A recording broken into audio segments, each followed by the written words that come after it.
ममता के मंत्री पर फूटा पावर स्टार पवन सिंह का गुस्सा। भोजपुरी गानों को लेकर पवन सिंह को कर रहे थे टारगेट। अब पवन सिंह ने ममता के मंत्री को दिया मुंह तोड़ जवाब।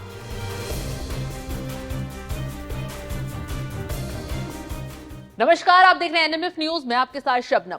पश्चिम बंगाल में बीजेपी और टीएमसी के बीच जबरदस्त सियासी घमासान मचा हुआ है, खासकर आसनसोल लोकसभा सीट को लेकर, क्योंकि ये वही सीट है जिस पर लगातार दो बार 2014 और 2019 के लोकसभा चुनाव में बीजेपी ने जीत हासिल की थी। लेकिन उपचुनाव में टीएमसी उम्मीदवार शत्रुघ्न सिन्हा ने बीजेपी को हरा दिया था और अब एक बार फिर इस सीट को लेकर पाने के लिए बीजेपी ने भोजपुरी इंडस्ट्री के पावर स्टार कहे जाने वाले पवन सिंह को टिकट देकर मैदान में उतार दिया था। लेकिन उन्होंने चुनाव लड़ने से ही इनकार कर दिया, जिसकी वजह से बीजेपी किसी और उम्मीदवार की तलाश में है। तो वहीं इसी बीच आसनसोल के पूर्व सांसद बाबुल सुप्रियो और पवन सिंह के बीच जबरदस्त जंग छिड़ गई है। यह सियासी जंग इस हद तक पहुंच गई है कि पवन सिंह ने राजनीति और संगीत दोनों से संन्यास लेने की बात कह डाली है।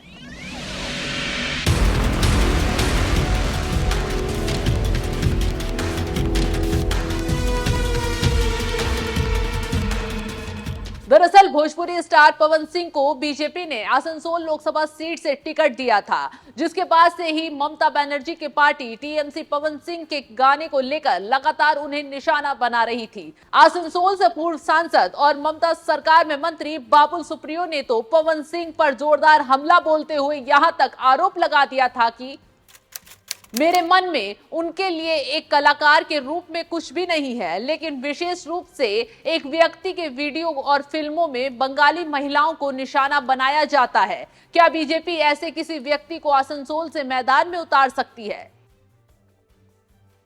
बाबुल सुप्रियो नेता के साथ साथ एक कलाकार भी हैं, लेकिन इसके बावजूद लगता है कि उन्हें एक कलाकार की इज्जत करनी नहीं आती, इसलिए पवन सिंह को उनके गानों की वजह से टारगेट करने लगी।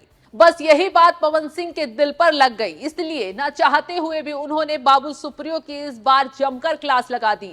एक ट्वीट में पवन सिंह ने लिखा, बाबुल सुप्रियो, मैं बोलना नहीं चाहता था, लेकिन आपने सिर्फ पवन सिंह का दिल नहीं दुखाया है, बल्कि 40 करोड़ भोजपुरी भाषी और कलाकारों को प्रेम करने वाले लोगों के मन सम्मान को ठेस पहुंचाया है। आपने 4 गाने का जो पोस्टर पोस्ट किया है, अगर ये चारों पोस्टर के गाने को सही साबित कर देते हैं तो मैं राजनीति और संगीत दोनों से संन्यास ले लूंगा, नहीं तो आप।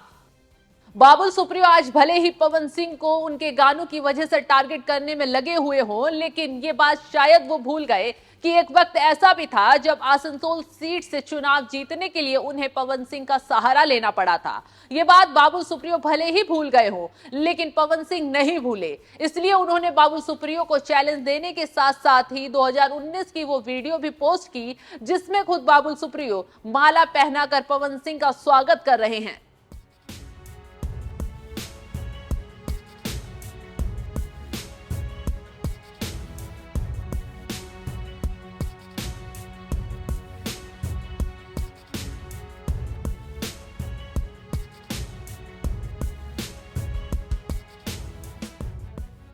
इसी वीडियो को पोस्ट करते हुए पवन सिंह ने आगे लिखा, कलाकार और सन्यासी की कोई जाति या धर्म नहीं होता, इनको इनकी समाज विशेषताओं के लिए सम्मान मिलता था, है और मिलता रहेगा। 2019 में मैं बाबुल सुप्रियो जी के प्रचार के लिए आसनसोल आया था, खूब मान सम्मान मिला। आखिर 2024 में बाबुल जी की ऐसी क्या मजबूरी रही कि मुझे बदनाम करने के लिए फर्जी चित्रों का सहारा लेना पड़ा। आपने संगीत को भी धोखा देने का कार्य किया है, पूरी तरह से टीएमसी के नेता बन गए हैं, दुर्भाग्य। बाबुल सुप्रियो आज भले ही ममता सरकार में मंत्री बनकर पवन सिंह के साथ बीजेपी को भी कोसने में जुटे हुए हों, लेकिन एक बात जरूर आपको बता दें, बाबुल सुप्रियो को नेता बनाने का काम बीजेपी ने ही किया है। बीजेपी ने ही उन्हें सबसे पहले साल 2014 के लोकसभा चुनाव में बंगाल की आसनसोल सीट से टिकट दिया था और मोदी लहर की कृपा से वो चुनाव भी जीत गए थे।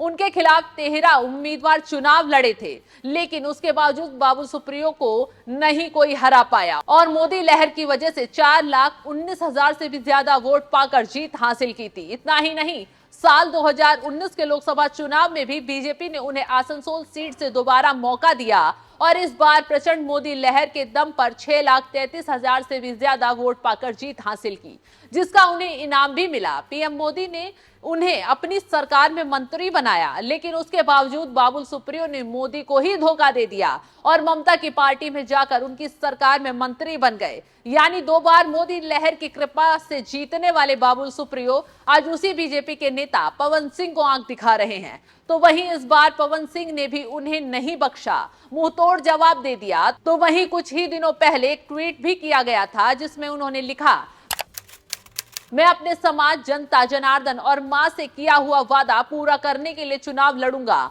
आप सभी का आशीर्वाद एवं सहयोग अपेक्षित है। उनके इस ट्वीट के बाद से कयास लगाए जा रहे हैं कि पवन सिंह एक बार फिर मन बना रहे हैं आसनसोल से चुनाव लड़ने का। वैसे आपको क्या लगता है, क्या पवन सिंह अगर आसनसोल से चुनाव लड़ते हैं तो टीएमसी सांसद शत्रुघ्न सिन्हा को शिरकत दे पाएंगे? अपनी राय कमेंट कर जरूर बताएं।